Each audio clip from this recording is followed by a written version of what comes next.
जय हिंद साथियों, मेरे इस YouTube चैनल पर आप सभी का बहुत बहुत स्वागत है। चलिए आज का अपना पहला क्वेश्चन स्टार्ट करते हैं। कह रहा है दो संख्याओं का HCF एंड LCM 10 की पावर 8, 10 की पावर 12 इंटू 7 की पावर 3 है। यदि एक संख्या 10 की पावर 12 है तो दूसरी संख्या क्या होगी। देखिए, फॉर्मूला होता है first number into second number किसके बराबर, HCF into LCM। First number क्या दे रखा आपको 10 की पावर 12, सेकेंड नंबर आपको निकालना है। HCF गिवन है 10 की पावर 8, LCM गिवन है 10 की पावर 12 इंटू 7 की पावर 3। तो भाई सेकंड नंबर आपको निकालना है 10 की पावर 8 इंटू 10 की पावर 12 इंटू 7 की पावर 3। भाई 10 की पावर ये जो मल्टीप्लाई में दिख रहा है आपको, ये इधर आके डिवाइड में आ जाएगा तो ये इससे कट जाएगा। तो आपके पास आंसर क्या बचेगा, 10 की पावर 8 इंटू 7 की पावर 3, यानी कि ऑप्शन नंबर डी। देखिए क्वेश्चन नंबर सेकंड, कह रहा है यदि P और Q का एलसीएम PQ है। भाई P और Q का जो एलसीएम है वो P इंटू क्यू है। तो कह रहा है P और Q कौन सी संख्या होगी, यानी कि इवन नंबर होगा, ऑड नंबर होगा, प्राइम नंबर होगा या कंपोजिट होगा। तो ध्यान रखिएगा, ये हमेशा प्राइम होगा, क्योंकि अगर आप किन्हीं भी दो प्राइम नंबर का एलसीएम निकालते हैं तो हमेशा इन दोनों के मल्टीपल के बराबर आता है। भाई दो एक प्राइम नंबर है, तीन भी एक प्राइम नंबर है। अगर आप इन दो और तीन का एलसीएम निकालेंगे तो कितना आएगा बताइए, 6 आएगा। और 6 क्या है, प्राइम नंबर है। सॉरी, 2 और 3 प्राइम नंबर था, मल्टीप्लाई करके एलसीएम क्या है, 6। तो 6 क्या है एलसीएम। जैसे मान लीजिए आपने लिया 3 और 5, 3 भी प्राइम है, 5 भी प्राइम है। इनका एलसीएम लेंगे तो कितना आएगा बताओ, 3 इंटू 5 क्या आएगा बताओ, 15। तो आंसर आएगा सी। देखिए नेक्स्ट क्वेश्चन है, कह रहा है दो धनात्मक संख्याएं 5 और 4 के अनुपात में है। तो भाई संख्या आप मान लीजिए 5x और दूसरी मान लीजिए 4x। अब आप फॉर्मूला जानते हैं, first number into second number किसके बराबर होता है, HCF into LCM। First number 5x है, सेकेंड नंबर 4x है, और भाई वो आगे कह रहा है LCM और HCF का जो प्रोडक्ट है वो 18,000 है।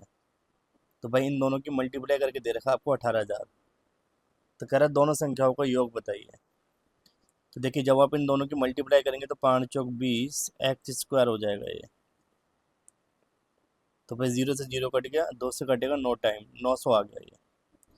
तो एक्स स्क्वायर बराबर 900 हो गया। तो एक्स बराबर क्या हो जाएगा, under root 30, sorry under root 900। और अंडर रूट 900 किसकी वैल्यू होती है, 30 की। भाई ये स्क्वायर था, स्क्वायर जब इधर आएगा तो अंडर रूट में कन्वर्ट हो जाएगा।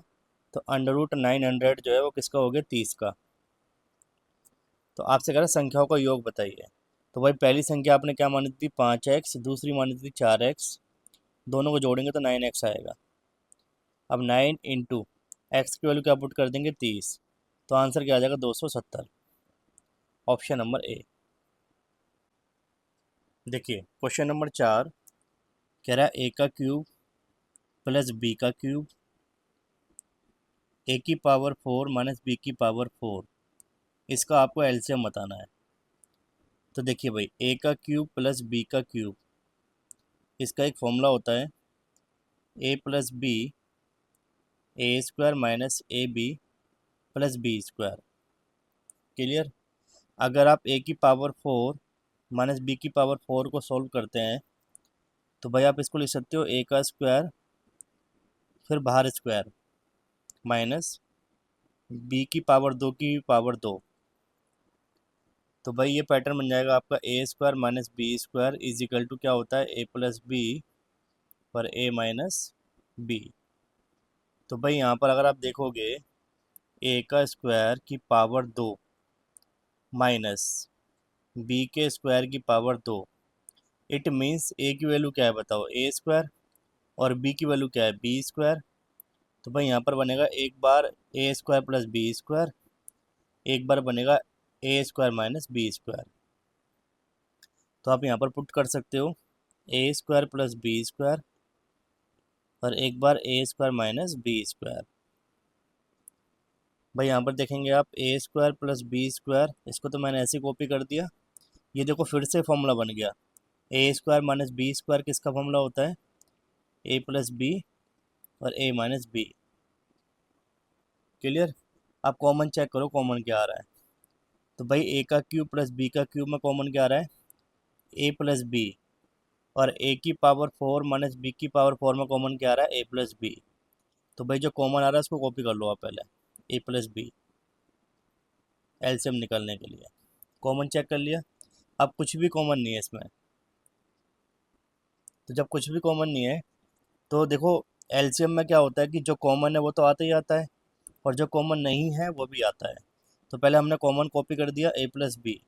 उसके बाद आपके पास क्या क्या बचा, तो आपके पास बचा ए माइनस बी, इसको कॉपी कर दो। फिर आपके पास बचा A square plus B square, इसको कॉपी कर दो। और क्या बचा, A square minus A B plus B square. Clear. भाई देखो यहाँ पर इस डाटा में ए प्लस बी और यहाँ से ए प्लस बी कॉमन आ रहा था, वो मैंने ए प्लस बी यहाँ लिख दिया, ये रहा। उसके बाद कुछ भी कॉमन नहीं आ रहा, तो जो कॉमन नहीं आता उसको भी लिया जाता है। तो A square minus A B plus B square ये रहा आपके पास एंड में, और ए माइनस बी ये लिख दिया मैंने, ए स्क्वायर प्लस बी स्क्वायर ये रहा। आगे पीछे आप इस नंबर को लिख सकते हो। फिर आगे आप चेक करेंगे, देखो ये फिर से ए प्लस बी और ए माइनस बी बन गया। तो आप इसको क्या लिख सकते हो, ए प्लस बी और ए माइनस बी। तो भाई इसको आप लिख सकते हो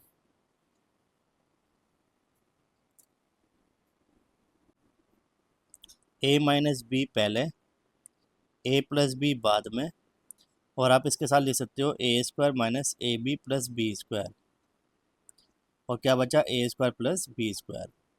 अब देखिए यहाँ से यहाँ तक अगर आप चेक करेंगे तो ये फॉर्मूला बन गया, A plus B, A square minus A B plus B square. ये किसका फॉर्मूला लिखवाया था मैंने आपको अभी, ए का क्यूब प्लस बी का क्यूब। भाई देखिए ये जो डाटा लिखा हुआ है यहाँ पर और ये जो डाटा है बिल्कुल सेम ही है। तो भाई मैं इसकी जगह पुट कर सकता हूँ ए माइनस बी, और इसकी जगह लिख सकता हूँ मैं ए का क्यूब प्लस बी का क्यूब, और ये ए स्क्वायर प्लस बी स्क्वायर। तो भाई किस ऑप्शन में मैच कर रहा है आपका ये, तो ऑप्शन मैच कर रहा है आपका ऑप्शन नंबर डी। देखिए ए का क्यूब प्लस बी का क्यूब, ए का स्क्वायर प्लस बी का स्क्वायर, ए माइनस बी और ए माइनस बी। तो आंसर आ जाएगा ऑप्शन नंबर डी। देखिए क्वेश्चन नंबर 5 कह रहा है दो अभाज्य संख्या x और y का एलसीएम 119 है। तो कह रहा है 3y माइनस एक्स का मान बताइए। देखिए आपको ना तो x की वैल्यू पता ना y की वैल्यू पता, लेकिन इतना पता है कि इनका एलसीएम जो है वो कितना आ रहा है, 119।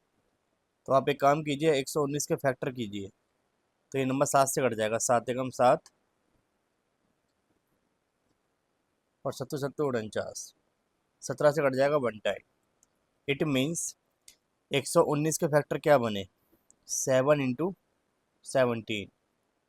आपको कंडीशन दे रहा है, कह रहा है एक्स की वैल्यू बड़ी होनी चाहिए, वाई की वैल्यू छोटी होनी चाहिए, एक्स बड़ा होना चाहिए वाई से।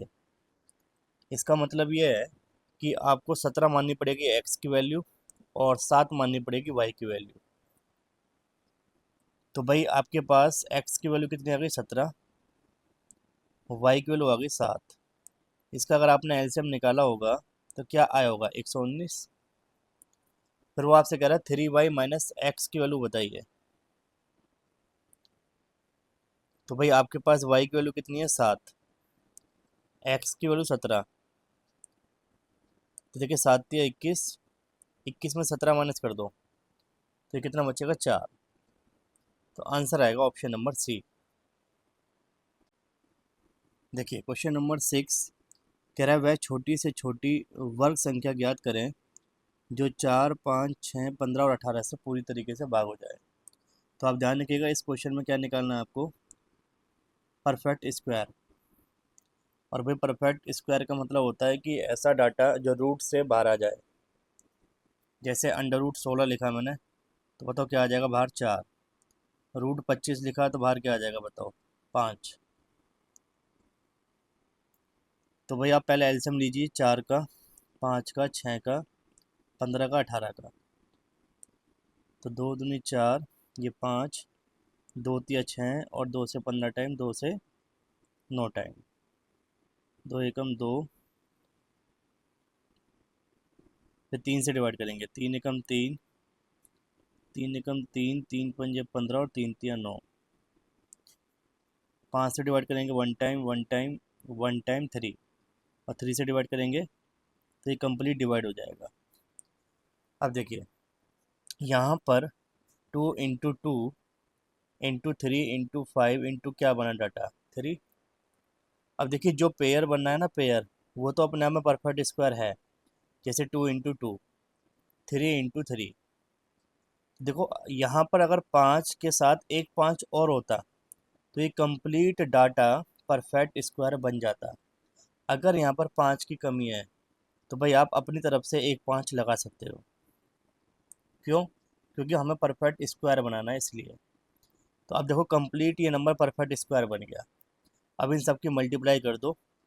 मल्टीप्लाई करने के बाद जो डाटा आएगा उसका आप अंडर रूट निकाल सकते हो।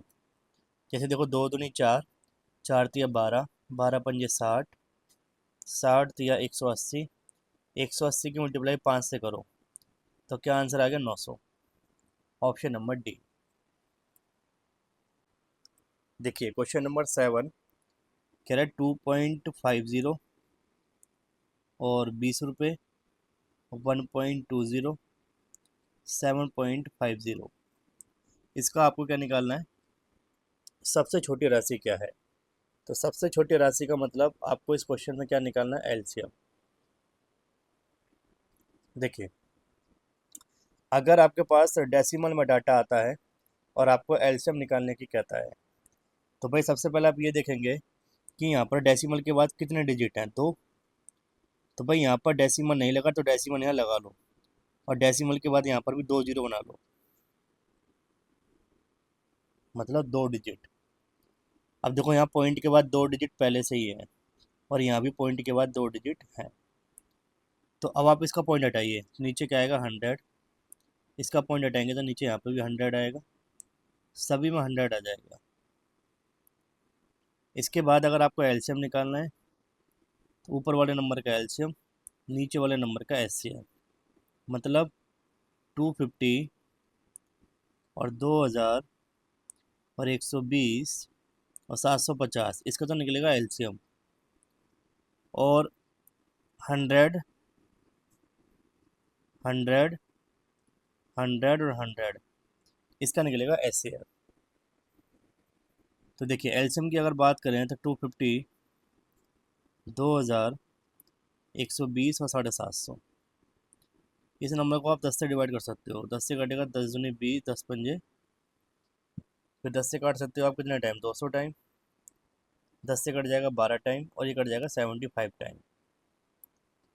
फिर आप इसको 5 से भी डिवाइड कर सकते हो, 55 25, और 5 चौक 20, 15 पंजे 75, 5 एकम 5, 5 अट्ठे 40, और 5 से 15। फिर आप 3 से डिवाइड कर सकते हो 1 टाइम, 8, 3 चौक 12, 3 एकम 3। क्लियर? एक बार 4 से और डिवाइड हो जाएगा, 4 से 1 टाइम, 4 दूनी 8, 4 एकम 4 और 1। तो मल्टीप्लाई करेंगे आप 10 पंजे 50, 50 की मल्टीप्लाई आप जब करेंगे 5 से तो ये हो जाएगा 250। 250 गुना 4 गुना 3 गुना 2, तो 25 चौका 100, ही हो गया भाई 1000। 1000 की मल्टीप्लाई 3 दूनी 6 से करोगे तो ये आ जाएगा 6000। इट मीन्स इसका एलसीएम आएगा 6000। और भाई अगर नीचे वाले डाटा का सभी का एचसीएफ निकालेंगे तो सभी में 100 कॉमन है, तो 100 आ जाएगा एचसीएफ। एक जीरो से एक जीरो कट गया, तो आपका आंसर क्या आ गया? 60 रुपये। Option number B. देखिए क्वेश्चन नंबर 8 कह रहा है अपने जेब खर्च का 1/4 हिस्सा चॉकलेट पर, 1/8 हिस्सा पिज्ज़ा पर खर्च करने के बाद एक लड़की के पास 40 रुपये शेष बचे, तो शुरुआत में उसके पास कितनी धनराशि थी। तो भाई देखो, ऐसे क्वेश्चन करने के लिए आप क्या करेंगे, सबसे पहले जो गिवन फ्रैक्शन है 1/4 एंड 1/8, तो भाई इसका जो डिनोमिनेटर है 4 और 8, तो 4 और 8 का लेंगे आप एलसीएम, तो भाई एलसीएम आएगा 8। क्लियर। तो आप स्टार्टिंग में मान लो उसके पास 8 रुपये थे, तो वो क्या कह रहा है क्वेश्चन में कि इसी 8 का 1/4, तो इस 8 का जब 1/4 निकालेंगे तो कितना रुपये आएगा, 2 रुपये। और भाई इसी 8 का अगर आप 1/8 निकालेंगे तो कितना रुपये आएगा, 1 रुपये। तो बताओ, 8 रुपये में से आपने 3 रुपये खर्च कर दिए, 2 और 1 3। तो जब 8 में से आपने 3 रुपये खर्च कर दिए तो सेविंग में कितने बचे, 5 रुपये। तो भाई 5 रुपये बचे आपके अकॉर्डिंग, और क्वेश्चन में कितने बचे, 40। तो 5 बराबर क्या हो जाएगा, 40। कह रहा है शुरुआत में कितनी राशि थी। इट मीन्स शुरुआत में आपने स्टार्टिंग में कितनी राशि मानी थी, 8। तो आप 8 की वैल्यू निकाल दो बस, 40 ऊपर 5 नीचे, इंटू क्या कर देंगे 8, 5 8 40, 8 इंटू 8 करेंगे 64 आएगा। Option number B. देखिए क्वेश्चन नंबर 9 कह रहा है एक्स का क्यूब प्लस एक्स का स्क्वायर प्लस एक्स प्लस 1, और एक है एक्स का cube plus 2x² plus x plus 2। इन दोनों डाटा का आपको क्या निकालना है, HCF। तो भाई पहले वाले डाटा को सॉल्व करेंगे आप, एक्स का cube plus x² plus x plus 1। तो भाई आप एक काम कीजिए, एक्स का क्यूब प्लस x² में से एक्स का स्क्वायर कॉमन ले लो। तो अगर एक्स का स्क्वायर आपने कॉमन ले लिया तो यहाँ बचेगा एक्स प्लस 1, और भाई इन दोनों में से आप प्लस का 1 कॉमन ले लो, तो अंदर बचेगा एक्स प्लस 1। तो भाई अगर आप एक बार और x+1 को कॉमन ले लेते हो तो क्या बचेगा, x² प्लस 1। ऐसे आप सेकंड वाले को सॉल्व करेंगे, तो सेकंड वाला डाटा जो है आपका वो है एक्स का क्यूब प्लस 2x का स्क्वायर प्लस एक्स प्लस 2। इसमें अगर कॉमन लेंगे आप तो x का स्क्वायर कॉमन ले लीजिए, तो अंदर बचेगा x प्लस 2। यहाँ पर प्लस 1 कॉमन लेंगे तो अंदर क्या बचेगा, x प्लस 2। तो भाई अगर आप x प्लस 2 को कॉमन ले लेते हैं तो आपके पास क्या बचेगा, x² प्लस 1। तो अब आपको इस डाटा का और इस डाटा का क्या निकालना है, HCF। तो बताओ भाई कॉमन क्या आ रहा है, तो कॉमन तो x² प्लस 1 आ रहा है, तो बस यही आपका HCF है, x² plus 1, option number C. देखिए क्वेश्चन नंबर 10 कह रहा है दो संख्या p और q का एलसीएम 935 है। इसका मतलब p गुणा q बराबर कितना आना चाहिए, 935। कह रहा है